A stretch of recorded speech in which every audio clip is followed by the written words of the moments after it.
네, 전국 해법을 모색한다. 오늘은 이영작 전 한양대 석좌 교수와 함께하겠습니다. 어서 오십시오. 네.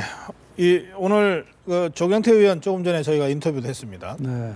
차라리 날 제명시켜라 이렇게 강하게 맞받았습니다. 네. 지금 상황을 어떻게 보십니까? 지금 상황이라는 것은 완전히 친노가 장악하겠다는 거고요. 네. 그러니까 내 편, 이 편 갈라가지고 나갈 사람 다 나가라는 거죠. 네. 뭐 이런 말 저런 말로 다 비판을 할 수가 있지만 네. 결국 그것이 문 대표가 원하는 거고 문 대표가 원하는 것을 김상곤 위원장이 충실하게 집행을 해줬고 네. 그러니까 이제 그러는 과정에서 과거에 문 대표에 대해서 조금이라도 불편하게 얘기했던 사람들은 다 밀어내겠다는 거 아닙니까? 네. 예, 좀 전에 뭐 그런 얘기도 나왔습니다. 원래 4.19 재보궐선거 참패 직후에 네. 혁신 대상이 문재인 대표였는데 또 친노 세력이었는데 네. 혁신위가 가동되고 몇 달 만에 혁신 대상이 비주류가 돼버렸다.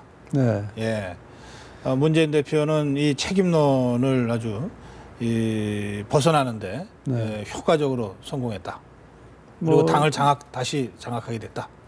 이런 평가가 있는데 동의하십니까? 그 평가는 뭐 틀린 평가라고 볼 수는 없죠. 지금 완전히 당이 장악이 됐고 거기다가 지난번에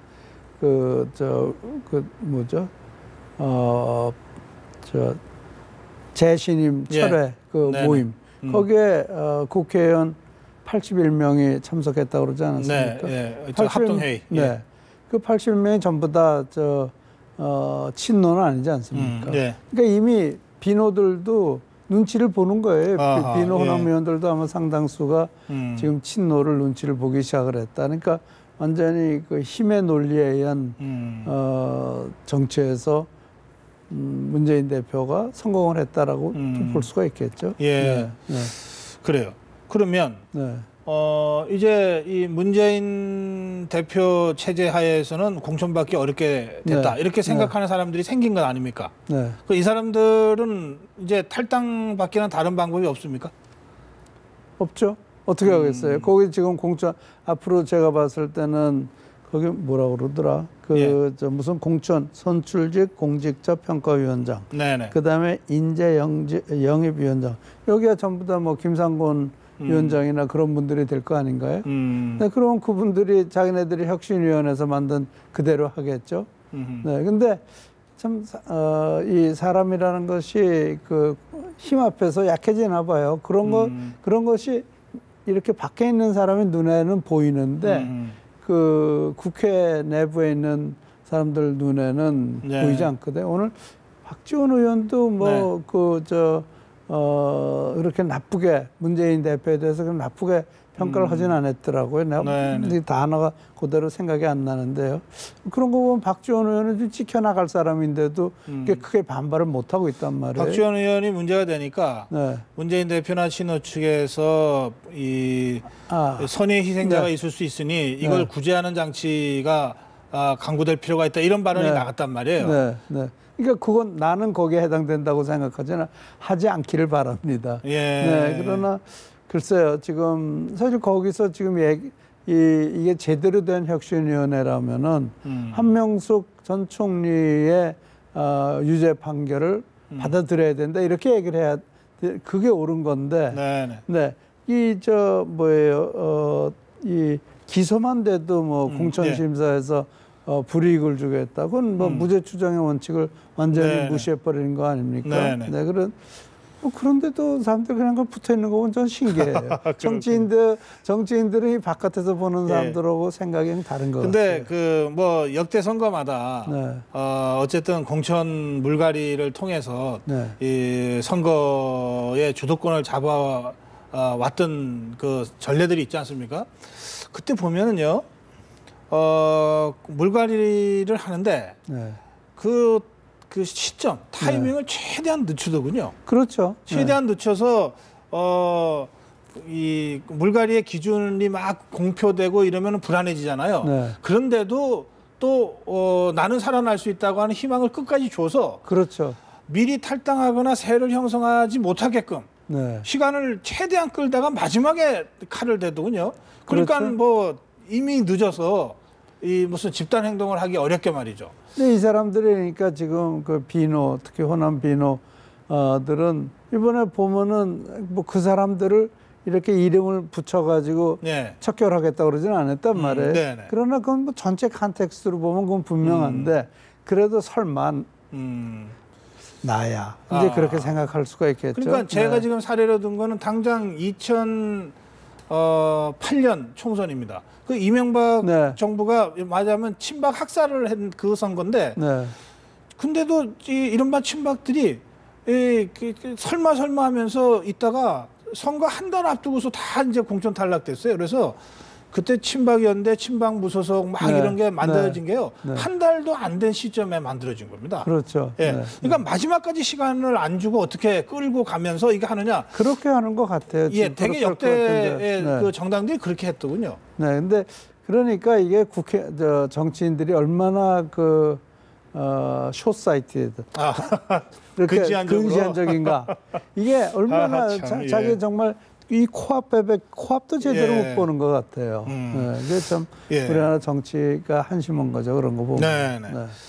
자, 그런데 이제 혁신위가 네. 사실은 혁신위가 가동될 그 무렵에 네. 이거 결국 인적 청산을 하기 위한 거다라고 하는 얘기가 있었는데 누구나 다 그 얘기를 했죠. 몇 달이나 지켜보고 마침내 사실은 혁신위가 결론으로 내세운 게 인적 청산이네요. 그렇죠. 예. 네. 근데 인적 청산은 항상 실패하는 게 인적 청산이거든요. 또 예. 4년 후에 또 인적 청산한다 그럴 거예요.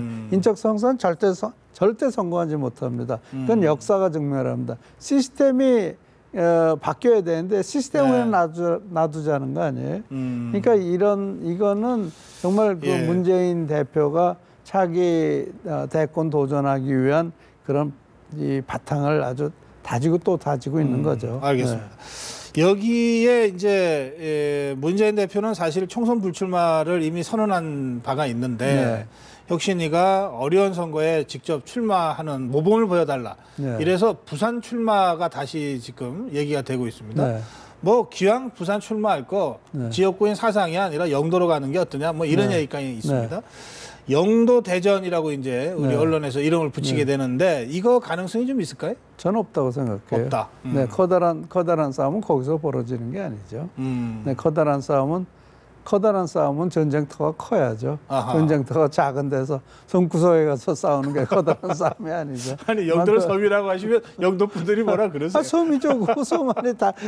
나는 옛날에 부산에 피난가 살아서 알아요. 그 다리 건너가야 되잖아요. 예, 뭐. 큰 싸움은 어디? 서울입니까 역시? 큰 싸움 역시 터가 커야 되겠죠. 예. 그러니까 그거는 전국을 대상으로 해야 되겠죠. 전국을 대상으로. 네. 예. 그런 면에서 뭐 김무성 대표의 지역구인 영도에 네. 문재인 대표가 도전을 하는 그런 영도에서의 뭐 이 대전. 네. 이거는 별로 성사될 가능성이 없고 성사되더라도 네.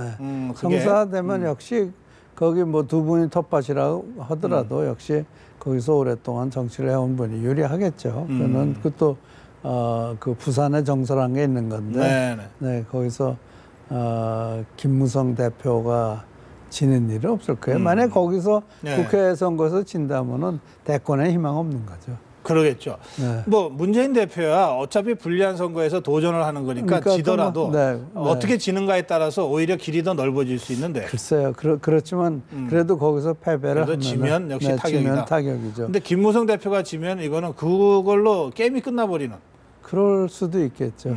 알겠습니다. 네. 그러니까 네. 그 리스크는 김무성 대표가 더 크다는 말씀이죠. 크지만 그러나 저는 김무성 대표가 이길 거로 이길 생각합니다. 거다. 네. 안철수 의원의 부산 출마 이야기도 있던데 안철수 의원은 뭐 지역구인 이 노원병 고수 입장을 분명히 하고 있습니다. 그렇죠. 예. 근데 안철수 의원은 지금 전국 정당화를 시도한다면 실패하는 거고요. 안철수 의원은 새정치민주연합에 있다면 정말 아무것도 안 될 겁니다. 네, 그래서 뭐 거기 뺑뺑 둘러싸여 가지고 지금 자기 세력도 없는데 거기다 친노한테 둘러싸여 버리면 더더군다나 아무것도 할 수가 없는 거란 말이에요. 근데 그렇기 때문에 지난 2, 3일 전에 그 매경의 전문가들에서 평가했을 때 그분은 전혀 이름이 나오지도 않았지 않습니까? 네네. 그런 것 때문에 그런데요. 안철수 의원이 살 수 있는 길은 이 호남신당 나가는 거다? 만드는 거다. 네, 즉 호남신당 새정치연합에 잔류하는 것이 아니라 그렇죠. 나가서 또다시 신당을 만드는 것이다. 이번엔 또다시가 아니고 진짜 신당을 만드는 거죠. 네. 그런가 하면 지금 호남으로서도 사실 문재인이 이렇게 반가운 사람은 아니란 말이에요. 그러니까 네. 문재인과 싸울 수 있는 사람이 필요한 거거든요. 그리고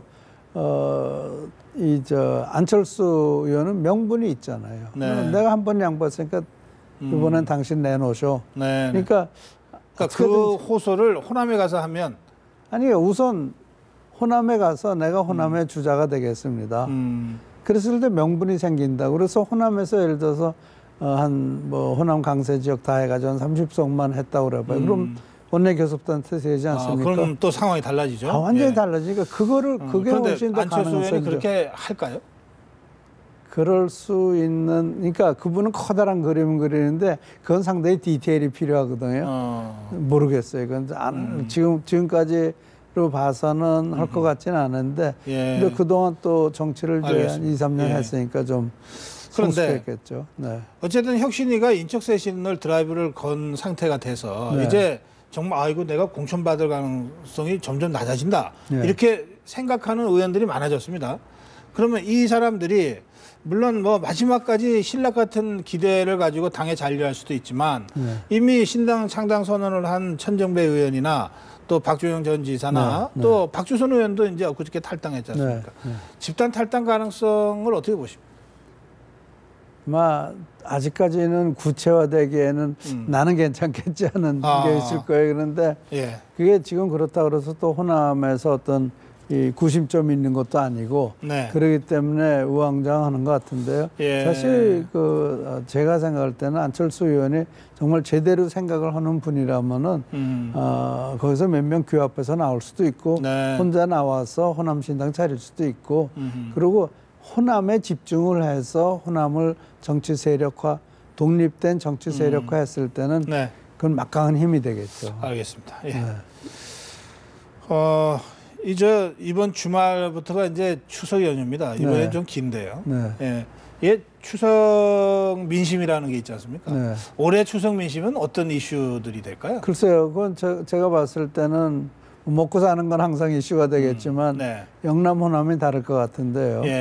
특히 이제 지금 제가 판단했을 때 이번에 윤상현 의원이 얘기한 것이 이제 친박에도 대권주자들이 나올 수 있다. 있고 뭐 일종의 김무성 불가론 같은 것이 이제 얘기거리가 될 수 있고 그러면서 반기문 총장 얘기가 자연히 많이 떠오르겠죠. 이번에 박근혜 대통령이 유엔 가서도 반기문 총장하고 공식 비공식으로 여러 번 만날 예정이다. 이게 주철기 외교안보 수석이 직접 공식적으로 브리핑을 했어요.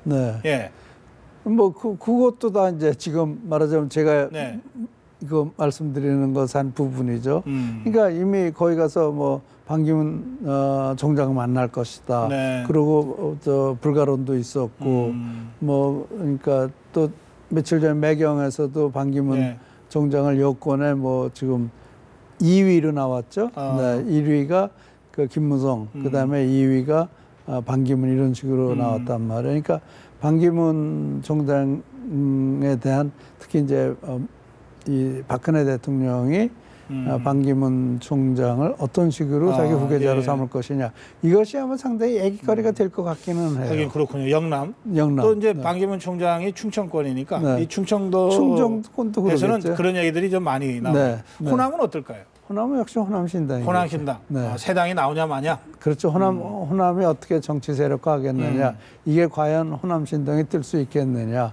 역시 그래서 호남에서는 호남신당의 호남 분들이 상당히 정치적으로 굉장히 소피스티케이트한 분들이 돼가지고 그것에 대한 얘기들이 많이 나오지 않을까 싶습니다. 알겠습니다. 이 반기문 총장 말씀 잠깐 하셨는데 가능성이 있다고 보십니까? 어떻게 보십니까? 그런데요, 물론 이제 저는 이제 미국 아이젠하워를 항상 생각하는데 1952년도에 전쟁 영웅 아니에요. 그래서 공화당에서 영입을 했는데 정말 힘들게 공천을 받았습니다. 근데 김무성 대표가 이 싸운다면은 상당히 잘 싸울 수도 있을 거예요. 그런 거 YS한테 저 새누리당의 경선 네. 대선 후보 경선에 네. 김무성 대 반기문, 네. 반기문 대 김무성이라면 네. 이거는 아주 이 박빙의 싸움이 될 것이다. 박빙이 될지 어떨지 모르지만 치열하게 될 것이다. 치열하게 될 것이다. 그런데 반기문 총장은 우선 당내 기반이 없지 않습니까? 그래서 역시 이제 친박이 네. 밀어준다 하더라도 그건 한계가 있는 거고요. 그래서 그 쉬운 싸움은 아닐 겁니다. 쉬운 싸움은 아니다. 네. 그러나 가능성은 있다. 지금 뭐 충청권하고 그것도 영남에서도 이제 경북이 밀겠죠. 그렇게 되면 이제 그것에 이 작용 대 반작용이 있으니까 영남이 뭉쳐가지고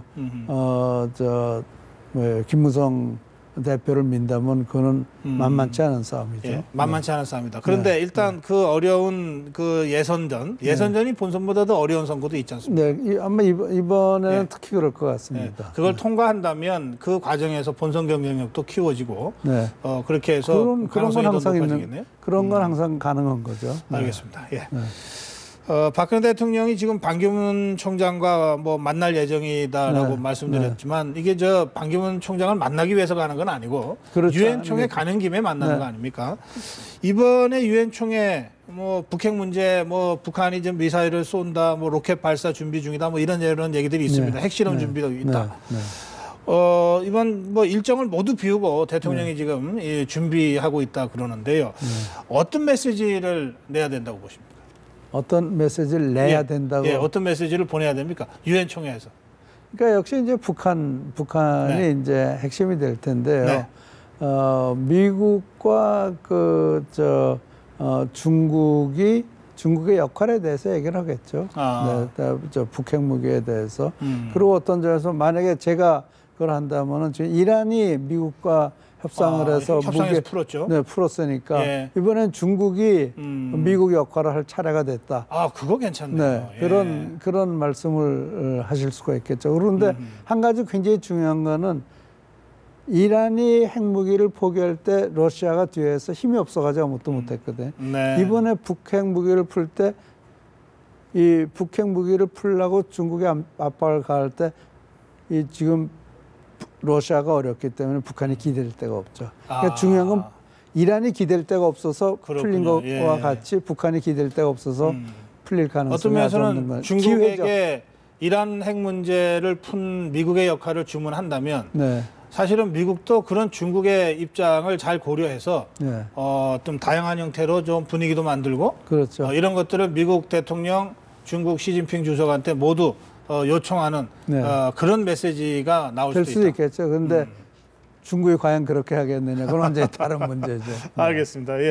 뭐 하여튼 준비가 잘 돼서 이 유엔 총회에서 우리 한반도 문제 또 세계 보편적인 여러 문제들에 대한 아주 인상적인 그런 연설이 나오기를 기대하겠습니다. 오늘 말씀 여기서 마무리합니다. 고맙습니다. 예.